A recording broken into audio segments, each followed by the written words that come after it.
Dạ bà chừng muối ơi, bà chừng muối ơi. Ngớp ít bà chừng muối ơi. Cái là co.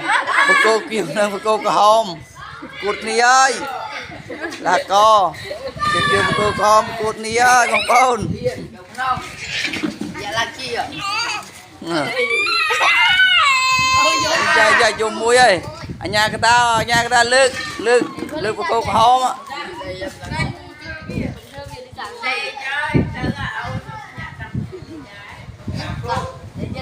Nhà cho gì ha?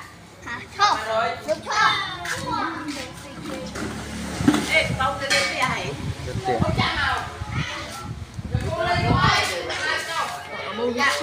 Để má nhang kia này.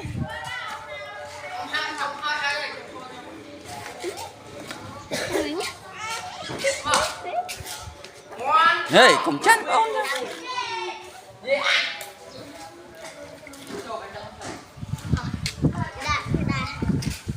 La lên tôi.